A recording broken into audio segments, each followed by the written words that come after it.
Hello and welcome to this video. I've recently completed my undergraduate degree in philosophy and theology, and today I'm going to be sharing with you some of the considerations and thoughts about whether you should be doing an undergraduate in philosophy. I'm going to be sharing with you some of the practical ideas and thoughts I've gotten from my own experience, as well as looking forward ahead to potential career paths and also some challenges in academia that you might find worthy of considering.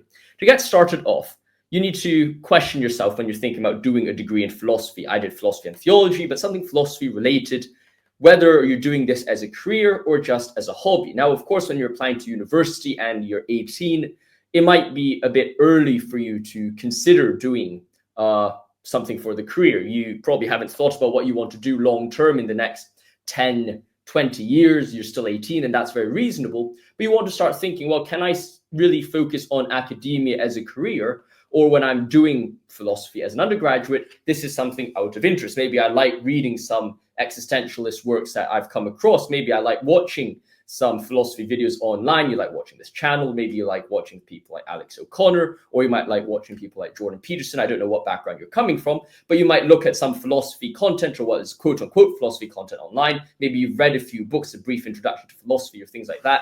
And you're like, well, okay, I find this very interesting, but I might not see myself just reading and writing philosophy papers, teaching all the way into the future. So if that's the case, you might say, well, okay, am I really doing this for a career? Is this helpful for my career? Or is this just a hobby of mine? Because the reality is, well, you need to recognize, as ideal as I am as a human being, you need to realize that in the future, you'll have to put food on the table for yourself. And if you're taking out student loans, you'll have to pay back those student loans. And all those things considered, you need to ask yourselves, does this make the most sense financially as well as career-wise to do an undergraduate degree in philosophy? And the reality is, most of the things that you are doing with a philosophy degree might not be too helpful in the sense of, well, okay, and I'll touch on this in a bit, which is my second point, but there's not really much to do with your philosophy degree. Now, of course, it is university applicable in the sense a lot of my philosophy friends go into law, go into consulting, and go into a lot of other jobs. However, if you start thinking about it, these are not tied to your philosophy degree. You could be a geography student doing that. You could be a history student doing that. You could be another humanities student going into law, going into consulting and other jobs. Now, does this mean, oh, a philosophy degree is useless? No, you are developing skills which will help you with law, help you with consulting and the sort. Your writing skills will improve. Your reading skills will improve. You'll be able to read quicker and more efficient, but also be more precise in your reading. These are things which are helpful, but are those necessary? No, from a philosophy degree. Now, where is a philosophy degree important? Obviously, if you want to go into academia in philosophy, you want to get that head start because academia and philosophy is extremely, extremely competitive, especially with how funding is becoming very difficult. If that's the case, then philosophy is something that you definitely should be doing if you want to go into academia.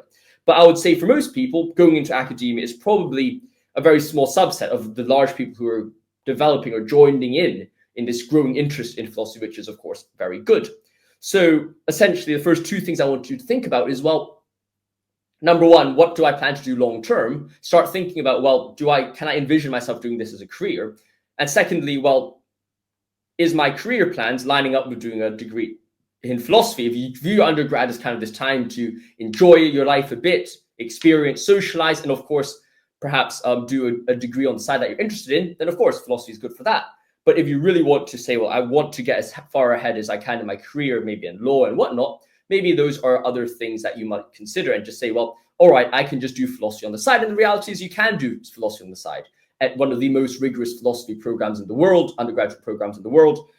Most of what I do can be done yourself. Of course, you can't get tutorials with world-class academics by yourself, but in reality, you can read all the books yourself. You can write essays by yourself, write a blog or something like that. You could do all those by yourself. So if you're just viewing this as a hobby, perhaps that might be a better way to go. The third thing you want to consider is, well, what type of philosophy are you interested in? Most of the things online that you're reading are not mainstream questions in philosophy. A lot of people who are watching this channel might be interested in philosophy of religion or continental philosophy. Most of the public influencers in philosophy have backgrounds in the philosophy of religion And in the same way, in continental philosophy, they're talking about people like Nietzsche, talking about people like Dostoevsky, talking about Frankfurt School, talking about Marxism, social theory, deconstruction, and things like that. And while that is influential in the broader academic society, or at least the perceived academic output of philosophy, probably most of the major philosophical inputs in the last 200 years have been in continental philosophy, at least with deconstruction, postmodernism, and things influencing the universities. The reality is, inside academia, you'll recognize that analytic philosophy is way more important and way more emphasized. And if you're coming from a perspective of saying, well, I just want to do my Nietzsche, I would just want to do my Camus, I want to do my Sartre, I want to do my Foucault, my Derrida, these thinkers, my post-Kantians, well, you might realize you're struggling or you're encountering some difficulties, especially if that's the only thing you want to do, and especially if you want to go into academia in the future. It is more difficult to apply if your proposal is one on continental philosophy than if it is on analytic philosophy. That is just the way it is. Analytic philosophy still dominates, at least Western, that is American and British, the Anglo-American world that is heavily analytic. Of course, if you're in the continent, maybe you're watching this in Germany, in France, then, well, I think continental philosophy does have a bigger emphasis. But unless you're doing that, analytic philosophy still is the major school of thought, and that's something you're going to have to engage with. And if you want to learn more about the direction of academic philosophy, I'll put a card above for the interview that I had with Dr. Aaron Simmons and Dr. Hannah. Both are leading scholars in the field, and they also talk a bit more about the direction of academia and some of the challenges that I'm talking about today. And another challenge just is the fact that academic philosophy really is not ideal.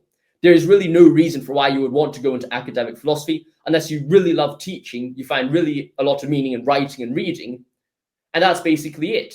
Pay is really not very good, especially if you're in the UK, let alone the pressure with publishing, and publications are very difficult these days due to the backlog. Now, of course, hopefully by the time you guys are probably undergraduates right now, so by the time you actually get there, that's another 10 years down the line, so the COVID backlog should have cleared itself up. But, there's a lot of pressure with publications, especially the top publications.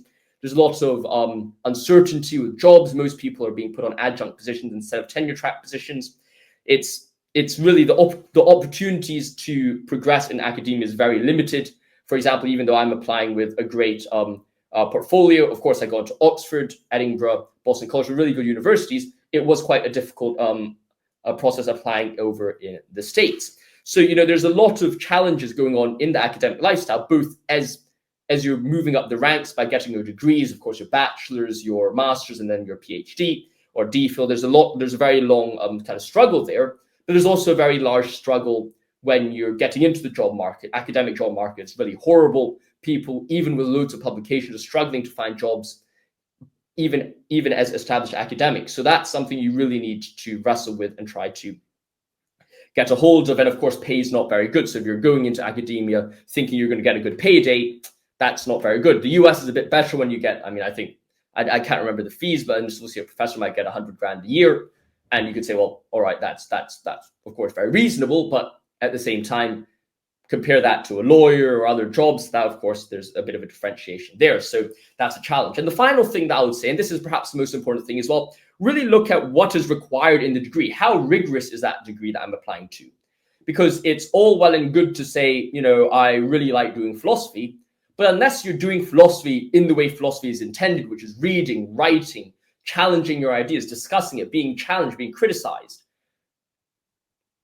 you're really not getting a philosophical experience. But how many universities these days do have that experience? How many universities' degrees in philosophy are actually teaching philosophy in a way in which you actually are experiencing in a philosophical education? Most universities, when you do a degree, you're just going there for a lecture. Maybe you'll have a few supervisions throughout the year, and then you'll write one essay as your exam at the end of a term, or maybe 2 or 3 essays at the end of the term. But is that really philosophy? Are you getting a philosophical education from that? I would argue no. And if that's the case, then should you be doing philosophy? I would say no as well. Perhaps you should only do philosophy and theology if you are at some of the best universities in the world. I'm not sure how it is like in the Ivy Leagues over in the States when they're teaching philosophy. I'm concerned that it might just be the same as I've just discussed. Oh, you go to a lecture, you write, maybe you do a test at the end of the term. Well, that's really not doing philosophy. As I've said, philosophy, if you want to do philosophy, You're going to have to be challenged. You're going to have to be struggled. You're going to have to wrestle with these ideas. You'll be better off paying a private tutor who knows philosophy to grill you in certain essays, to give you essays to write and teach you that way. You'll get way better of a philosophical education than going to university. Yes, you might not get a degree, but you'll actually experience philosophy more in that way. So unless you go to a school like, of course, Oxford and Cambridge, where each week you're writing an essay, you're going through a tutorial, getting challenged on that idea by a tutorial, the tutor is criticizing you, critiquing your argument, saying, well, that's not good, how can you defend that? That's an objection, how can you respond to that? Unless that's occurring on a weekly basis in a very rigorous, intense system, there's really no point doing philosophy as an undergrad. Of course, if you're going in and saying, well, I want to be a philosophical academic in philosophy in the future, then that's a different thing. But if you are just going to say, well, I want to go to university which just does lectures, and I love philosophy, and I want to get a philosophical education, would I recommend that? I'll say definitely not. So those are 5 things that you probably should be considering if you're thinking about doing philosophy at university, especially at undergraduate level. I hope you found this helpful. As I've said, go check out the interview I did with Dr. Aaron Simmons and Bob Hanna on my channel, where they talk about their experience in academia, their time in academia, as well as some of the things that you should be thinking about when you are considering whether or not you want to go to do philosophy as well. I know this might sound like I'm being very negative about the academic world, and if you know me well and you follow this channel, I want nothing more but to spread appreciation for philosophy in the world today. But I do also, as part of the responsibility of me spreading philosophy and trying to represent this field, I also have to be very honest to say, well, don't come into philosophy and then realizing what you've gotten is not what you're looking for. I hope you've enjoyed this video, and as always, stay safe. Let me know your thoughts and comments below. Like and subscribe, and share it with your friends if you know anyone or anyone's family who's interested in going to do philosophy. Stay safe, and I'll see you soon.